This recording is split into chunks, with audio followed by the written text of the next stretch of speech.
YTN 라디오 김우성의 생생경제. 애청자 여러분 안녕하십니까. 김우성 PD입니다. 새 아이를 둔 30대 공무원이 과로사했다는 뉴스가 안타까움을 주고 있습니다. 한국의 노동시간 세계적으로도 최상위에 속하죠.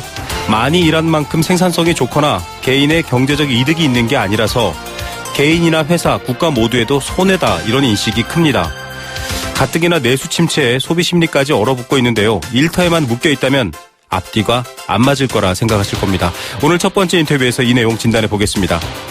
중국산 가공란 수입이 분주합니다. 정부가 계란 대란을 맞아서 지원책을 발표했죠. 이 지원책과 맞물려서 기업 입장에서는 수지타산이 맞기 때문입니다. AI의 발원지라고 할 만한 중국, 신선란은 엄격히 금지하면서 가공란은 수입해도 된다라는 정부의 발표, 어떻게 생각하십니까? 식품 전문 변호사와 함께 이 문제 따져보겠습니다. 수요일은 금융감독원과 함께 건강하고 행복한 금융생활을 위한 경제수사대 마련해 두고 있습니다. 작은 개인의 경제든 커다란 국가의 경제든 원인과 결과를 함께 고려하길 바라는 요즘입니다. 2017년 1월 18일 김우성의 생생경제 지금 시작합니다.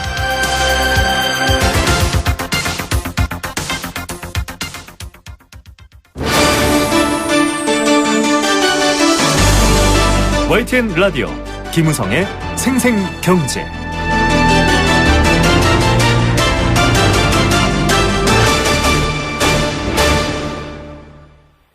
네, 첫 번째 생생 인터뷰 준비했습니다. 참 안타까운 일이 있었죠. 지난 15일입니다. 새 아이의 엄마이자 공무원인 30대 여성이 과로사로 추정되는 죽음을 맞이했습니다. 육아휴직을 마치고 복직한 지 한 주 만에 일어난 사고입니다. 주말에도 새벽 5시에 출근하고 한 주간 70시간 넘게 7일로만 나눠도 10시간씩인데요. 이렇게 일해왔다고 합니다. 더욱이 좀 안정적이다라고 생각했던 공무원이었는데도 이런 비극이 일어났습니다. 우리나라의 노동시간 OECD에서도 계속 최고 수준을 기록하고 있죠.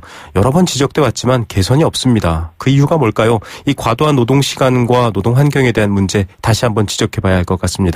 한국노동사회연구소 김종진 연구위원 전화로 연결합니다. 위원님 안녕하십니까? 예, 안녕하세요. 예, 참 남일 같지 않은 안타까운 사고에 많은 분들이 안타까워했는데요. 예. 이 공무원 사건 과로사로 일단 추정은 되고 있는데 이 과도한 근로시간으로 인해서 사고다 이렇게 지금 추정하고 있거든요. 예, 어떻게 보십니까? 우리나라 국민 사망률 2위가 돌연사입니다. 네. 이 돌연사는 소위 말하면 의학적으로 이제 뇌심혈관 질환이라고 그러거든요. 네네.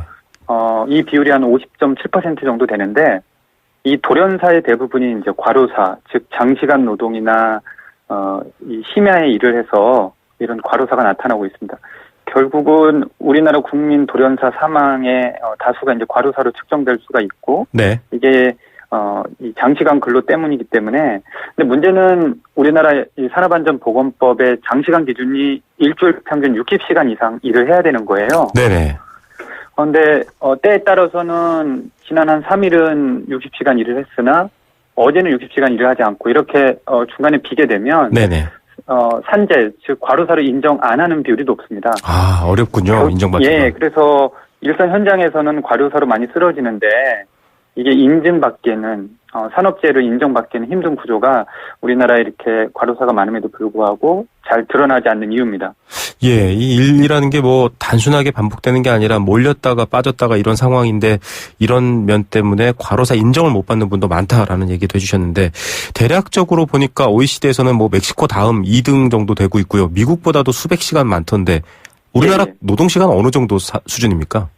2015년 그 경제협력개발기구 OECD라고 그러거든요. 네네. 여기서 발표 기준이 저희가 2,133시간입니다. 네. 근데 이게 연간 근로시간이기 때문에 국민들한테 잘 체감이 안 와닿거든요. 네. 이 2,133시간은 OECD 평균보다 무려 40일 정도 더 일을 한다고 보시면 됩니다. 40일이요? 네. 결국 뒤집으면 선진 유럽 국가들은 우리보다 40일 동안 쉬거나 휴일을 가고 그러는 거거든요. 네. 근데 우리는 평균이 2,133시간이니까 여기에 통계 함정은 2,133시간 이상 일하는 근로자의 비율이 네. 절반 된다고 보시면 그만큼 우리가 장시간 노동 체제에 있다는 거고요. 네. 2008년부터 멕시코한테 사실은 가장 많은 시간을 넘겨주긴 했지만 우리나라가 거의 2000년 이래 계속 1, 2위를 맴돌고 있습니다. 네, 1, 2위를 맴돌고 있고 말씀하셨던 것처럼 평균치입니다, 여러분. 이걸 훨씬 넘는 사람들도 꽤 있을 수 있다라는 걸 생각해 볼 수 있는데요. 제가 뭐 생활 속에서도 많은 분들이 또 애청자분들도 경험하시겠지만 밤 9시, 10시에 주말인데도 택배 기사분들 배달하시고 하거든요. 예, 예. 이런 특수 고용 직종들은 근로 시간이 더 심각한 상황이죠. 예, 그렇죠. 왜 그러냐면 일반 직장인들은 예를 들어서 9시에 출근해서 뭐 6시나 7시에 퇴근하는 정규 시간이 있는데 네네. 이렇게 택배 운전 기사님들처럼 소위 말하면 이 특수고용 형태 종사자 직종이라고 그러거든요. 네네. 내가 월급을 고정적으로 받는 게 아니라 일을 한 만큼 건수에 따라서 수입원이 되다 보니까 네. 이분들은 한 건이라도 더 배달하고 더 서비스를 제공해야만 급여가 높아지기 때문에 네네. 더 장시간 노동을 하고 있습니다. 지난 12월에도 국회에서 택배기사 토론을 했었는데요. 네네. 평균 일주일 76.8시간 일을 하고 계시고 심각한 거는 90시간 이상도 17%나 나왔습니다. 90시간이요. 네. 예. 하루가 24시간인데요. 잠을 자야 되는 필수 시간을 빼고 거의 대부분을 일한다 이렇게 지금 계산이 될 정도인데. 그렇죠. 예. 말씀하셨던 것처럼 앞서 말씀하신 심혈관 뇌에 관련해서 과로사, 갑작스럽게 돌연사하는 그런 건강상의 피해, 생명상의 피해도 있겠지만 뭐 정부가 무슨 이 임시 공휴일도 지정하고 돈 좀 쓰라, 내수 좀 살려야 된다 이런 말 하지 않습니까? 이게 좀 앞뒤가 예. 안 맞는 것 같아요. 좀 예. 경제적으로도 지금 이게 손해일 것 같은데 어떻습니까? 지금 이런 장시간 문제가 산업 경제나 그 생산성에도 문제가 있다는 지적들이 국제노동기구에서도 이야기를 하고 있습니다. 네네. 그래서 가장 큰 문제는 장시간 노동이 이제 산업재 건강에 안 좋고요. 네. 두 번째로는 일을 많이 한다고 기업의 생산성이나 서비스에 그렇게 도움이 안 된다라는 것이 이미 밝혀지고 있거든요. 기업도 이득이 아니다. 네. 예, 그래서 사실은 집중적으로 일하고 효율적으로 일을 해야 된다라는 게 지금 현재 글로벌 수준의 세계 흐름이고요. 네네. 그래서 구글이나 아마존 같은 곳에서도 주 4일제나 최근에 효율적인 집중근무제를 도입하는 이유도 분명히 그렇게 기업에 도움이 되는 방향을 이렇게 흐름으로 잡고 있는 거죠. 네, 나라, 뭐 개인, 기업 모두에게 도움이 안 되는데 왜 이렇게 길게 일할까 좀 걱정을 하실 것 같습니다. 지금 이 구조조정부터 시작해서 한국 경제가 어려운 상황인데요. 많은 분들이 이제 일자리 문제를 고민하지 않을 수가 없습니다. 일자리를 줄이고도 있는 상황인데 지금 일하고 있는 이 과도한 노동 시간만 줄여도 일자리 문제도 좀 해결될 것 같은데 어떻게 보십니까?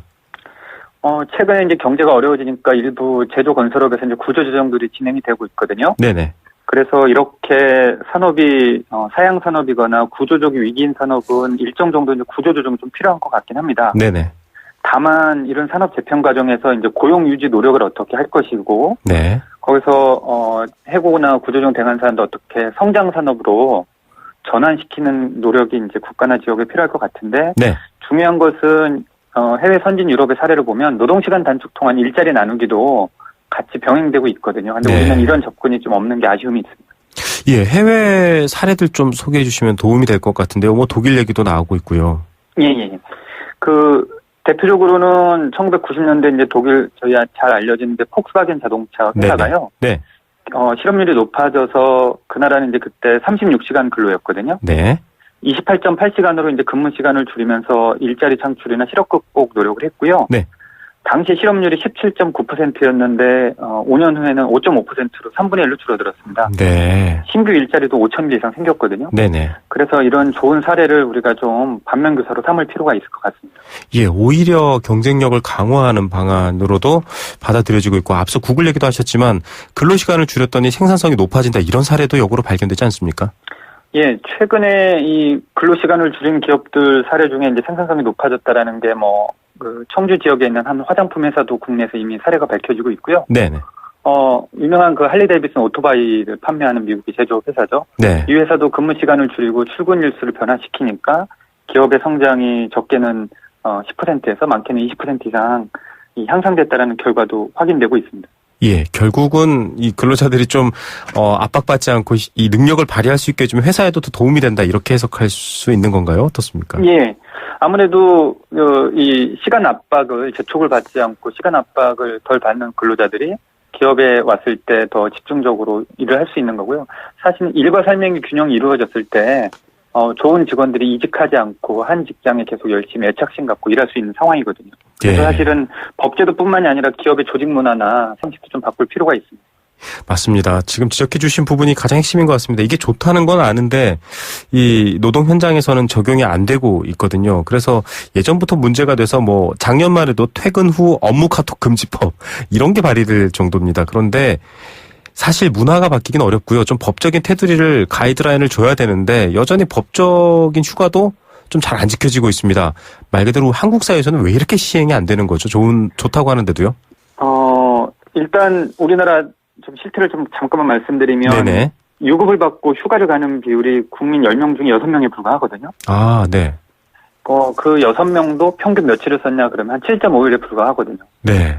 외국의 근로자들이 한 달 이상 휴가를 가면서 높은 생산성을 높이는 거에 비하면 우리는 이렇게 제도적으로 법적 휴가를 못 가는 상황들이 있기 때문에 결국은 이 문제는 유엔 산하 전문기구는 국제노동기구에 조금 권고를 우리가 시행할 필요가 있을 것 같습니다. 그래서 네. 최소한 2주 이상 휴가를 좀 갈 수 있도록 제도적으로 법제도를 바꾸거나 네. 유럽에서는 6개월 이상 되는 근무하는 자도 휴가를 주도록 되어 있습니다. 그래서 네. 최근에 뭐 일부 지자체에서는 말씀하신 대로 이제 카톡 금지 조례도 발의한 것처럼 네네. 사실은 제도적으로 보완해주지 않으면 개인한테는 한계가 있는 거죠.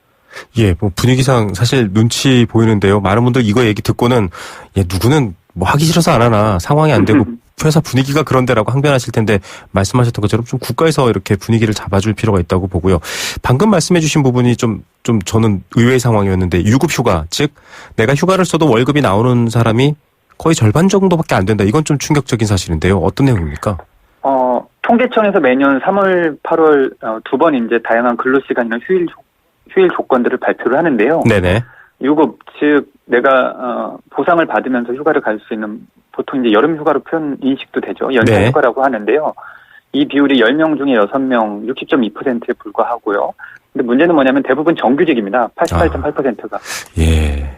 거의 비정규직은 24.6%거든요. 그러니까 우리나라 근로자들의 거의 지금 절반이 비정규직인데 네. 비정규직들 휴가는 10명 중에 2명에 불과한 현실을 고려를 하면 우리나라 휴가조차도 불평등이 있는 거죠. 예, 결과적으로 방금 말씀하셨던 것처럼 이게 또 고용 형태, 정규직, 비정규직, 또 뭐 파견직, 아르바이트 이런 차이가 또 만들어내고 있습니다. 결과적으로 뭐 여러 가지 앞서 논의들을 해온 결과 좀 근로기준법의 개정안이라든지 이런 걸 통해서 주 5일제가 좀 어느 정도는 성공적으로 안착되고 있는 것처럼 이런 식의 어떤 법 개정이 결국 필요한 것 같은데 어떤 좀 개선 대안들이 등장할 수 있을까요? 예. 여야에서도 지금 이제 법 개정안들은 논의가 되고 있는데요. 네. 우리나라 법에는 한 3가지 정도 지금 개정이 필요합니다. 첫 번째로는, 일주일 근무 시간이 이제 40시간인데, 네. 12시간을 더해서, 즉, 52시간을 초과할 수 없거든요. 네. 그런데 52시간을 초과해도, 일을 할 수 있는 가능한 특례 업종이 있습니다. 우리나라에. 네. 한 26개 업종이 있는데, 이 업종을 절반만 줄여도 사실은 우리나라 근로시간이 대폭 줄어들고요. 또 하나는 주 5일제가 도입됐다고 하지만 지금 주 5일제 적용 사업장 비율은 65.7%에 불과합니다. 결국은 개인적으로 보면 근로시간 단축도 중요한데 모두 다 누리고 있는 주 5일 확대부터 전면 적용을 법 개정을 좀 바꾸는 게 좀 필요할 것 같고요. 네네.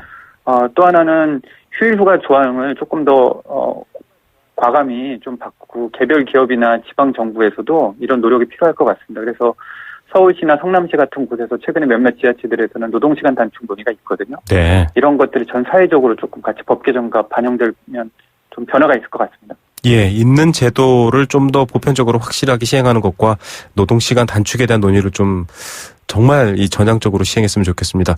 이 노는 시간을 만들어주면 그래도 지갑이 안 열리는 소비 심리도 좀 개선될 것 같다라는 생각도 드는데요. 네. 여가 형성도 한 11% 되거든요. 예, 참. 예, 오늘 말씀 감사드립니다. 예. 네, 한국노동사회연구소 김종진 연구위원이었습니다. YTN 라디오 김우성의 생생경제. 네. 함께 느끼는 우리 경제 공감사전입니다. 경제 공감사전, 경제와 관련된 여러분들의 의견과 또 여러분들의 사연도 받고 있습니다. 의견 보내주시면 추첨을 통해서 도심 속 꿈의 놀이터 일산 원마운트에서 워터파크 이용권 드리고 있고요. 1683년 300년 커피 문화와 전통이 있는 비엔나 커피하우스에서 원두커피 드립니다. 단문 50원, 장문 100원의 정보 이용료 부과되는 샵 0945번 문자와 스마트폰 애플리케이션 예스로 참여할 수 있습니다. 예상하셨다시피 오늘의 경제 공감사전은 근로시간 혹은 노동시간입니다.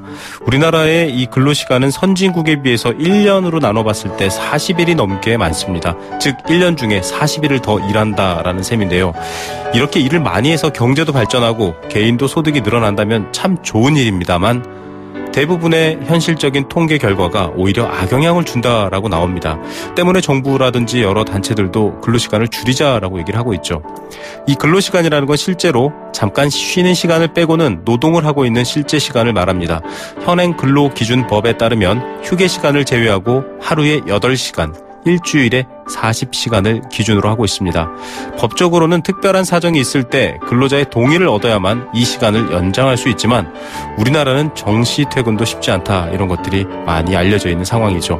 단순히 일하는 시간이 아니라 노동의 재생산성을 유지하고 또 기본적 생활을 보장하기 위해서도 꼭 지켜져야 할 근로 조건이자 권리입니다.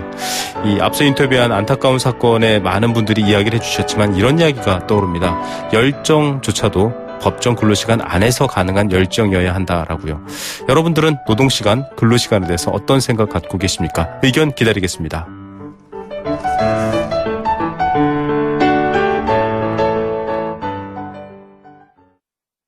선풍기는 돌다 말고 좌석은 딱딱하지만 낯선 여행자에게 말을 건네는 따뜻함이 넘치는 곳. 자의 삶의 여행 3등석 칸이 묻습니다. 행복은 얼마일까요? 질문 여행으로 인도하다.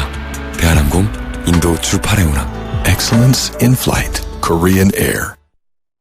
네, 생생경제 일부 포스코와 함께했습니다. 캠페인 2개 들으시고요. 경제 톱뉴스로 돌아오겠습니다. 그리고 여러분들 경제 공감사전, 근로시간, 노동시간에 대한 의견도 많이 보내주십시오. YTN 라디오 캠페인. 물 없는 한라산, 물 없는 제주 바다를 상상할 수 있나요? 제주의 아름다운 자연과 풍경은 깨끗하고 건강한 물이 있기에 가능합니다.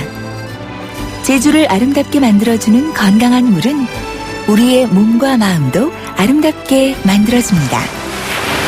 건강한 몸과 마음을 지키는 일. 아름다운 물을 사랑하고 지키는 일에서부터 시작됩니다. YTN 라디오 아름다운 물 캠페인은 광동제약과 제주특별자치도 개발공사와 함께합니다. 조류 인플루엔자 충분히 극복할 수 있습니다. 우선 방역 소독에 적극 협조해 주시고 조류, 가금류, 야생동물 사체 등은 접촉하지 않도록 합니다. 우리나라는 몇 차례 조류 인플루엔자를 겪었지만 인체 감염 사례는 없으며 손은 자주 씻고 눈, 코, 입은 가급적 만지지 마시고 닭고기, 오리고기는 80도에서 1분 이상 가열하면 안전합니다. 정부는 유통실태 점검을 통해 계란이 안정적으로 공급될 수 있도록 하겠습니다. 이 캠페인은 농림축산식품부, 문화체육관광부와 함께합니다.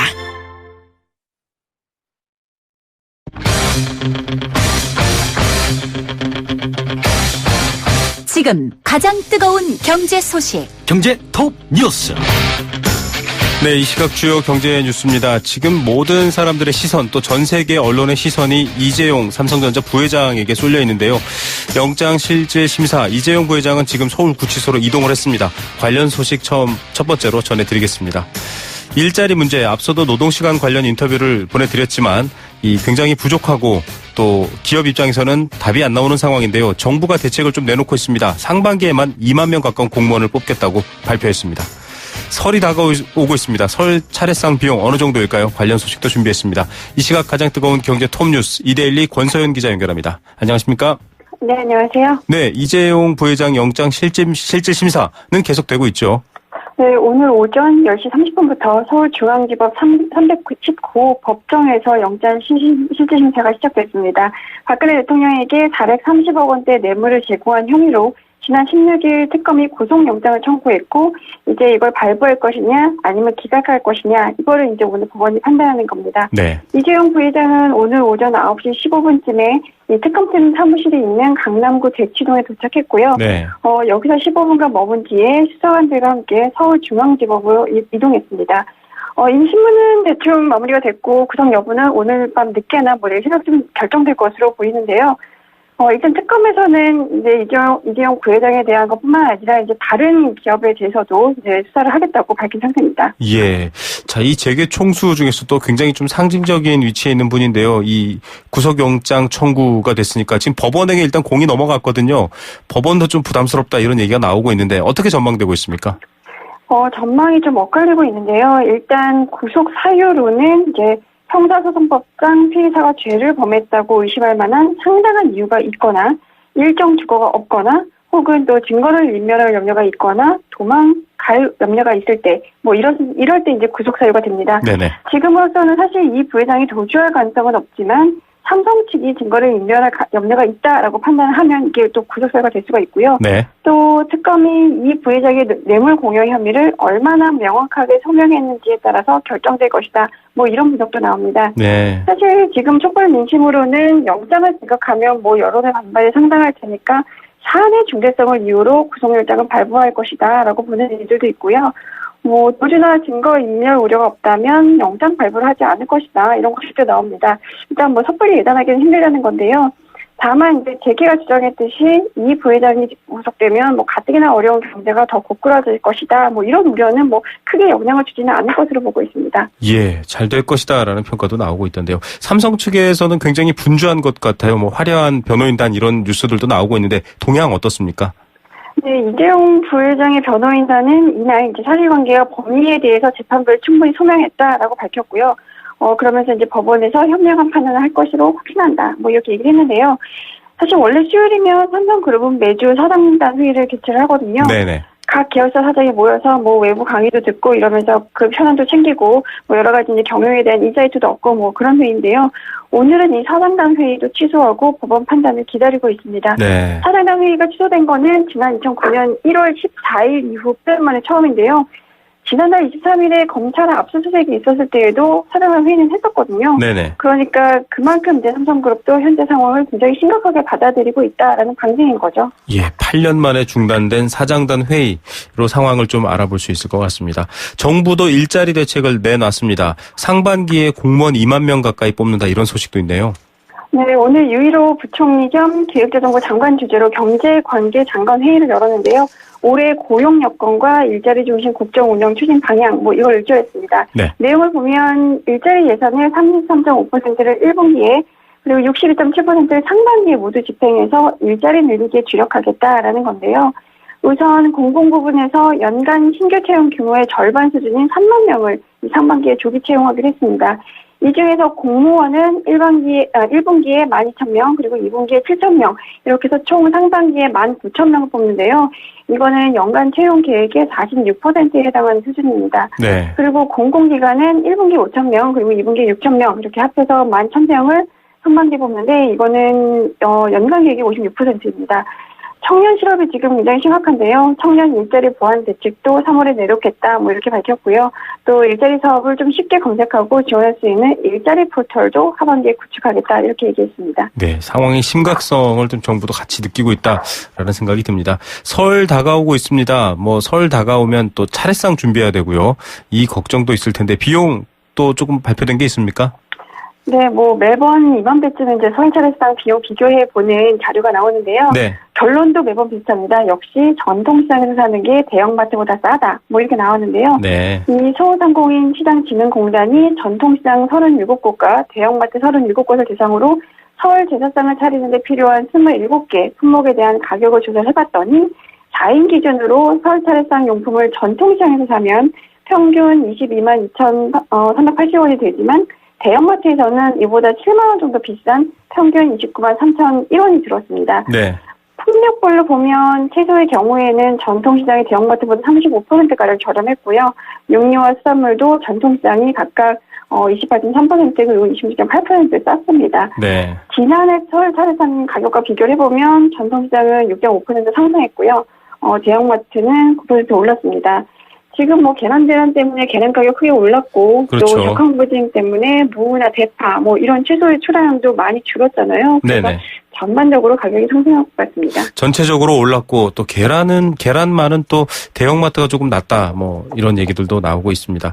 자, 금융 쪽 소식 한번 들여다볼게요. 개인 투자자들 금융상품 중에서 선호하는 대상이 바뀌었다 이런 소식도 들어와 있네요. 네, 금융투자협회와 자본시장연구원이 작년 7월에 공동으로 이 개인 투자자 2,399명을 대상으로 산문 조사를 한 결과가 오늘 나왔는데요. 네. 투자 비중을 늘릴 의향이 있는 금융상품으로 22%가 주식을 꼽았습니다. 네. 그 다음이 이제 주식형 펀드가 14% 나왔고요. 정기예금이 9.8%로 뒤를 이었습니다. 뭐 나머지는 뭐 채권형 펀드, 해외 펀드, 주가연계증권, 뭐 화생결합증권 뭐 이런 순이었는데요. 네네. 이게 4년 전 2012년 조사에서는 정기예금이 53%로 절반 이상이었고 이제 네. 압도적으로 많았거든요. 그 다음이 주식으로 26%였는데 지금 정기예금이 4년 만에 1위에서 3위로 밀려난 겁니다. 뭐 워낙 금리가 낮으니까 뭐 어쩔 수 없는 현상이기도 한데 네네. 일단 투자자들의 눈높이도 많이 낮아졌습니다. 이 주식 투자를 기대하는 연간 목표 수익률이 2007년에는 31% 수준이었는데요. 이게 2009년에는 27%, 2012년에는 18%, 그리고 이번에는 9%로 떨어졌습니다. 그리고 또 펀드 투자 목표 수익률도 4년 전에는 16%였는데요. 이번에는 7%대로 낮아졌습니다. 네. 자, 이 증시에서도 개미들은 떠나고 있다 이런 소식이 있는데요. 좀 지켜봐야 될 상황인 것 같습니다. 오늘 톱뉴스 어떤 건 고르시겠습니까? 설 차례상 비용을 좀 들 수 있을 것 같은데요. 네네. 일단 정부는 사실 뭐 계란 때문에 계란 대란이긴 하지만 그래도 이제 계란 수입하기 시작하면서 계란값 안정될 거다. 뭐 이렇게 약간 낙관하는 분위기잖아요. 네네. 근데 실질적으로 이제 뭐 시장이라든가 마트에서는 더 오를 거다, 뭐 이어질 것이다 이런 전망들이 나오고 있습니다. 이 설 연휴에 뭐 가뜩이나 민심도 안 좋고 이런데 뭐 그 설 물가 안정 대책 이런 것도 좀 꼼꼼하게 짜야 될 시기가 아닌가 싶습니다. 네, 꼼꼼한 대책 저희도 기다리겠습니다. 오늘 말씀 감사드립니다. 네, 고맙습니다. 이데일리 권소연 기자였습니다.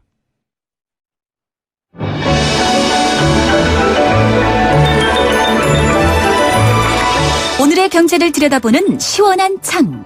YTN 라디오 김우성의 생생경제 생생 인터뷰. 네, 두 번째 생생 인터뷰 준비했습니다. 이 계란 이야기 앞서도 나왔습니다만 부족하죠. 그래서 가격도 인상되고 있고 수급도 불균형합니다. 정부가 일찌감치 수입이라는 해결점을 제시했습니다. 세금의 혜택과 운송의 혜택을 받은 신선란이 비싼 몸값을 자랑하며 비행기에서 내려지는 장면이 언론에 보도도 되고 있습니다. 계란을 안 먹을 수도 없고요. 특히 필수적으로 계란이 필요한 업체들에서는 어쩔 수 없는 상황이긴 합니다. 문제는 이런 정부의 지원과 또 필요의 상황에서 어쩌면 AI의 발원지라고 할 만한 중국에서의 가공란 수입 움직임이 활발하다라는 겁니다. 가공란은 괜찮다, 안전하다라는 입장과 좀 더 따져봐야 된다라는 입장이 팽팽합니다. 어떻게 생각해야 될지 여러분도 함께 고민해 주시기 바랍니다. 전문가와 함께 얘기 나눠보겠습니다. 식약처에서도 활동하셨고요. 식품의약품 전문 변호사이시죠. 스카이 특허 법률의 김태민 변호사 연결합니다. 안녕하십니까? 예, 안녕하십니까. 김태민입니다. 예. 자, 이 닭사육 환경이나 신선란 관련해서는 정부도 AI와 관련해서 중국 좀 위험하다라고 우려했지만 정작 지금 가공란 들여오는 데는 굉장히 기업들도 나서고 있고요. 정부도 괜찮다 이렇게 얘기를 하고 있습니다. 단순히 놓고 봤을 때 가공란 괜찮습니까? 어떻게 보십니까? 일단은 뭐 가공란 자체도 뭐 우리가 그 국내 축산물위생관리법이나 식품위생법에 관련된 규정에 따라서 기준에 적합하다면 네.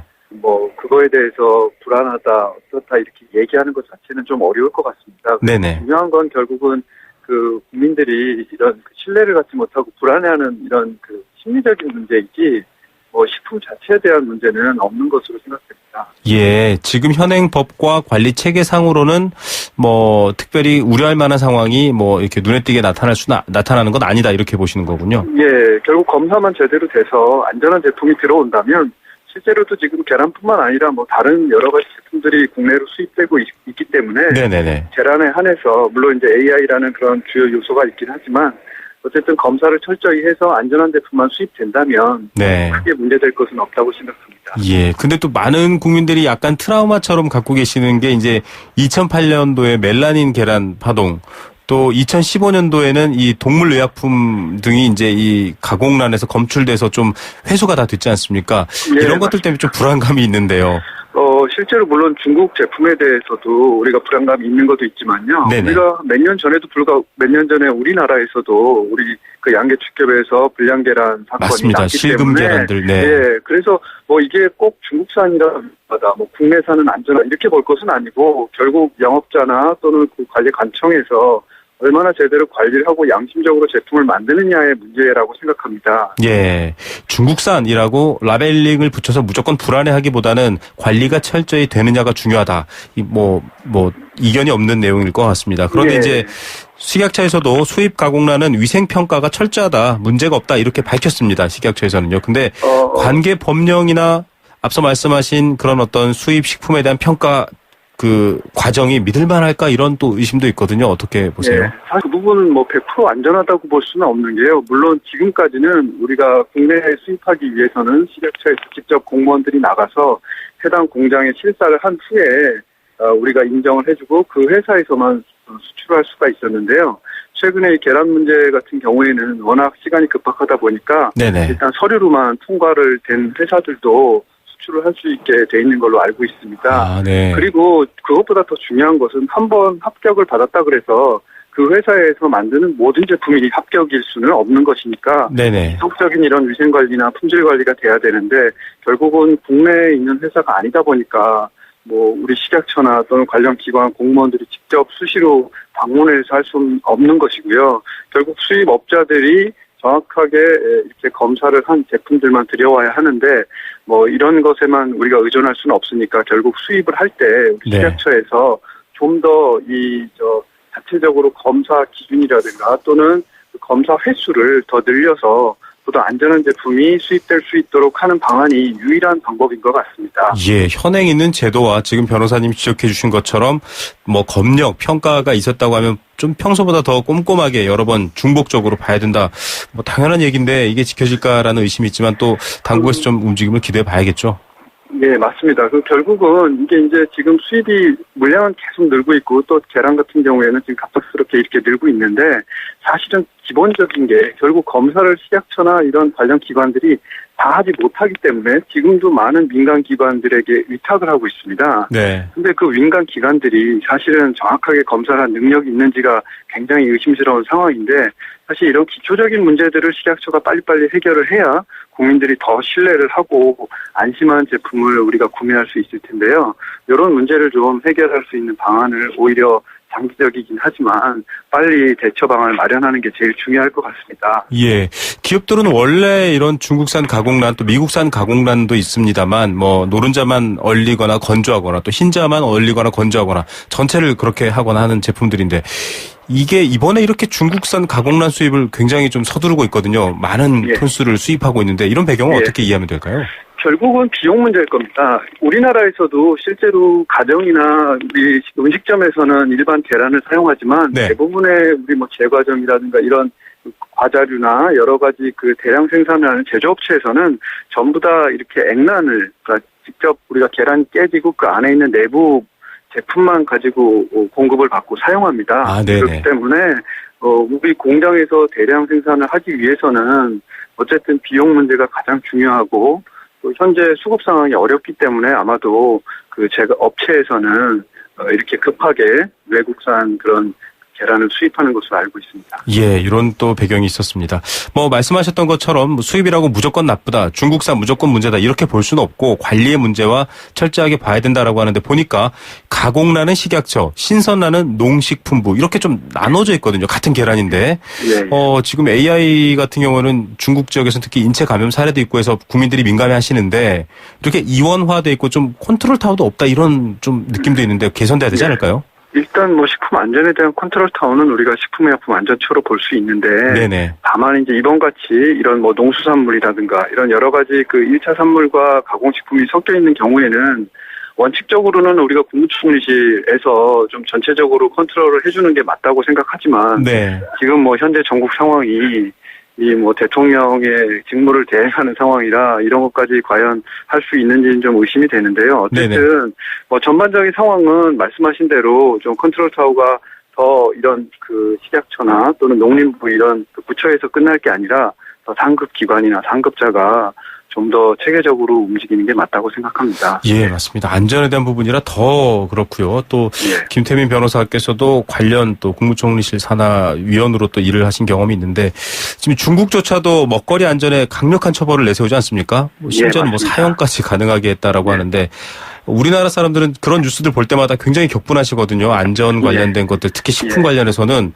불신이 없는 게 결국 처벌도 약하고 뭐 다 그렇지 않느냐라는 얘기가 있는데 이거 어떻게 보십니까? 우리나라도 만약에 위해 식품을 먹고 사람이 사망한 경우에는 그 해당 영업자를 사형에 선고할 수 있는 그런 법령은 있습니다. 아, 법은 그렇게 돼 있군요. 예, 법은 있는데 실제로 이제 그 법을 적용하는 법원에서 적용하는 양형 기준이라는 게 있는데요. 네. 이게 좀 현실과 많이 동떨어져 있고 실제로 또 처벌 조항도 일반 음식점 그 영업자 처벌하는 것과 이런 위해 식품을 제조해서 판매하는 영업자를 처벌하는 것과 같이 섞여 있기 때문에 네. 이게 실제로 이제 법원에서 이 기준을 구분하기가 어려워서 처벌이 좀 약한 것으로 보입니다. 그래서 이런 법령도 좀 구분을 해서 음식점과 제조업체는 나누고 또 위해 식품과 단순히 어떤 뭐 표시 위반이라든가 이런 것들을 좀 구분을 해서 세부적으로 좀 조정을 해야 될 필요는 있다고 생각됩니다. 예, 특히 방금 말씀하셨던 뭐 AI라든지 좀 민감하고 안전에 관련된 부분들은 조금 더 강화돼도 좋지 않겠냐라는 여론도 있는데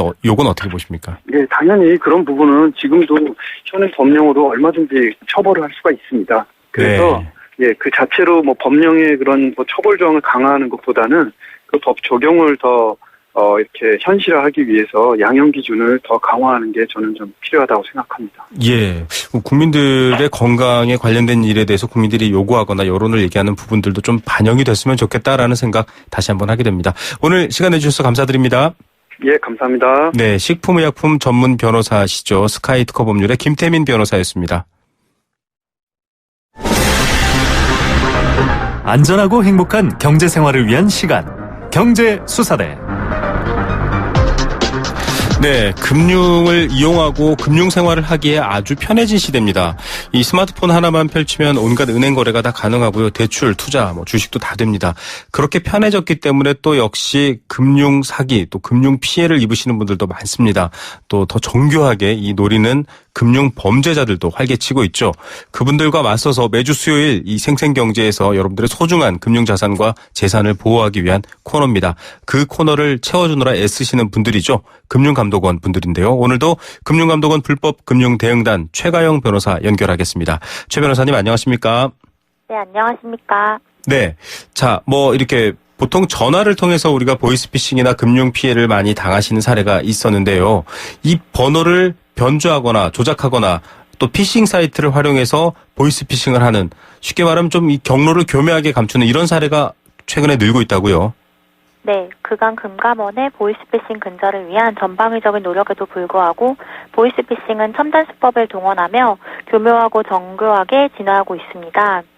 그동안 보이스피싱에 대한 금감원의 지속적인 교육과 홍보로 국민들의 대처 능력이 강화되자 최근에는 피해자를 오인시키기 위해서 마치 금융회사가 대출 광고 전화를 하는 것처럼 발신 전화번호를 변작하거나 피해자들의 개인정보를 편취하기 위해서 공공기관이나 금융회사의 실제 홈페이지를 복제한 피싱 사이트를 활용하는 사례가 증가하고 있습니다. 네.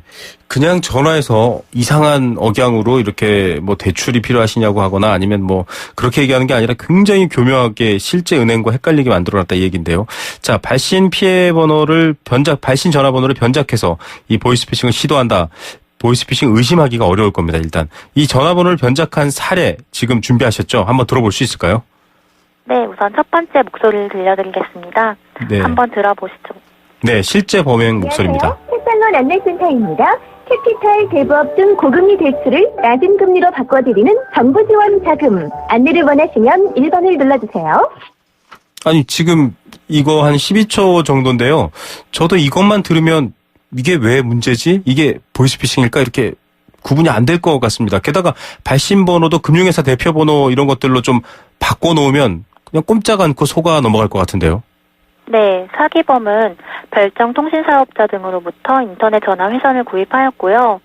사기범의 원래 전화번호는 0705로 시작하지만 사설 교환기를 이용해서 발신 번호가 상당수의 금융회사가 사용하는 국번인 1588로 시작하도록 임의로 조작해서 전화를 받는 피해자들로 하여금 마치 금융회사로부터 대출 광고 전화를 받는 것처럼 오인하도록 하였습니다. 네. 사기범은 ARS를 이용해서 햇살론 안내센터라며 무작위로 전화를 걸었고요. 대출이 필요한 피해자가 1번을 누르면 사기범이 1600으로 시작하는 번호로 다시 전화를 걸었습니다. 네. 다음 목소리도 한번 들어보도록 하겠습니다. 네, 실제 범행에 관련된 목소리입니다. 들어보시죠. 네, 안녕하세요, 고객님. 저희는 헤어살론 안내센터입니다. 고객님 혹시 조금 전에 헤어살론 안내 전화 받으시고요. 1번 누르셔서 상담 신청하신 거 있으신가요? 네, 앞서 그 ARS, 그러니까 자동 녹음된 목소리도 그렇지만 이 소리도 그렇고요. 정말 속아 넘어갈 수밖에 없을 것 같은 상황입니다. 햇살론 상담센터라고 믿을 수밖에 없을 것 같은데 게다가 실제 홈페이지까지 거의 비슷하게 복제해서 피싱 사이트를 활용하면 이거 뭐 구분이 안 될 것 같은데요. 피해가 굉장히 많아질 것 같은데 어떻습니까? 네, 피해자가 무슨 금융회사냐고 의심을 하면 사기범은 가짜 A저축은행 인터넷 홈페이지를 알려주어 피해자를 안심시켰습니다. A저축은행 홈페이지는 사실은 실제로 존재하는 B저축은행 홈페이지 모양을 그대로 복제한 피싱 사이트였는데요. 홈페이지까지 확인한 피해자는 실제 금융회사로 오인을 하고 신용등급을 올려서 대출을 실행해 줄 테니 수수료를 보내라는 보이스피싱에 속게 됩니다. 네, 참 이게 굉장히 쉽게 속을 수 있기 때문에 여러분 다시 한번 주의하셔야 됩니다. 돈이 급하신 분들은 또 이런 거 잘 못 따질 수 있는데 이 복제한 피싱 사이트 주소를 알려준다면 아무리 의심 많은 사람도 좀 속을 수밖에 없을 것 같은데 이거를 예방하기 위해서 이번에 금감원이 또 한국인터넷진흥원과 함께 같이 일을 하자 이런 협약을 체결하셨네요. 네, 금감원은 발신번호 변작 방지 업무를 수행하고 있는 한국인터넷진흥원과 협력해서 보이스피싱에 이용된 발신번호 변작을 차단하는 한편 최근 증가하고 있는 금융회사의 실제 홈페이지를 복제한 피싱 사이트를 폐쇄하는 방안을 함께 추진하기 위해서 업무 협약을 체결했습니다. 예, 자, 뭐 저희 YTN 라디오와도 금융감독원이 이렇게 함께하고 계시지만 또 인터넷진흥원과도 업무 협약을 맺었고 정말 전방위로 이 피해가 없도록 좀 노력하고 계신데 어떻게 대응하시기로 했습니까? 작년 7월부터 시행된 전화번호 이용 중지 제도에 따라서 금감원은 보이스피싱에 이용된 전화번호에 대한 신고를 받고 있는데요. 네. 금감원에 신고된 보이스피싱 전화번호에 대해서 먼저 한국인터넷진흥원이 변작 여부를 확인한 후에 변작된 전화번호는 한국인터넷진흥원이 원천 전화번호에 대해서 전화번호 서비스 중단 조치를 하게 되고요. 또 변작되지 않은 전화번호는 금감원이 미래부에 이용 중지를 요청하게 됩니다. 네, 이 변조되거나 조작된 전화번호의 원천 전화번호까지 찾아내서 중단 조치를 한다. 정말 큰 도움이 될 것 같습니다. 실제 홈페이지를 복제한 이 피싱 사이트라고 하죠. 이게 정말 이 속아 넘어가게 만드는 이 사이트를 활용한 보이스피싱도 대응 방안이 나왔나요? 네, 한국인터넷진흥원이 보유 중인 피싱 사이트 탐지 노하우를 금감원 및 금융회사에 전파하도록 하고 금감원 및 금융회사는 이 기술을 통해서 피싱 사이트를 탐지하여 한국인터넷진흥원에 해당 사이트에 대한 차단을 요청할 예정입니다. 예. 결과적으로 지금 이 금감원에서 하고 있는 노력들 최가영 변호사 통해서 여러분께 들려드리고 있는데요. 방법은 하나밖에 없습니다. 이런 사기 전화 번호, 이런 사기 사이트를 공유하고 이렇게 뭐랄까요? 신고해서 제보해 주시면 결국 그것들이 촘촘한 안전망이 돼서 정말 피해를 예방할 수 있다 이런 얘기고요. 제보 얘기도 여러분께 꼭 해드리고 있습니다. 역시 금융감독원 홈페이지나 1332 금융감독으로 전화 많이 하시면 좋을 것 같고요. 자, 이렇게 첨단 수법을 동원한 교묘한 이 보이스피싱 이제 인터넷진흥원과도 협력해서 좀 노력하고 있는데 마지막 당부 말씀 한마디 부탁드립니다. 네. 금감원과 한국인터넷진흥원은 앞으로 양 기관의 전문성을 바탕으로 한 시너지 창출로 국민들에게 보다 안전한 금융 환경을 제공하기 위해서 노력하겠습니다. 네네.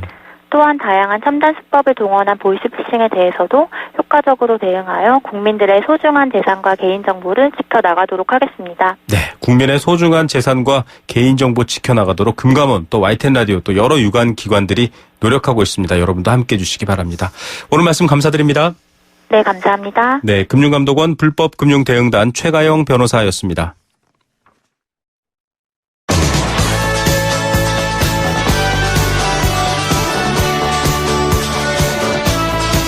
네, 생생경제 포스코와 함께했습니다. 앞서도 여러 가지 노력들 얘기해주고 있지만 또 개개인들이 함께하는 것만큼 더 좋은 방법은 없겠죠.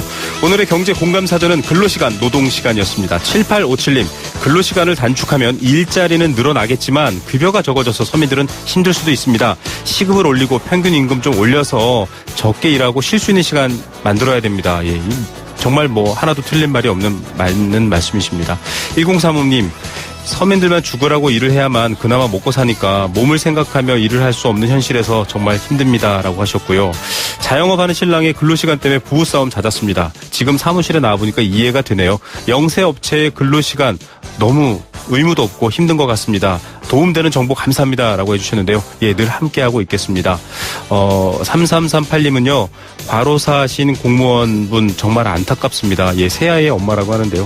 시간 외에 근무하지 않으면 또 보수가 적은 직종들도 있거든요. 본질적인 문제를 좀 해결해 주세요라고 예, 얘기해 주셨습니다. 저희도 계속 고민 같이 해드리겠습니다. 5374님은요. 남동공단 제조업에서 종사하고 있습니다. 주 60시간 근무합니다. 봉급제로 해놓고 시간의 수당은 별도로 없습니다.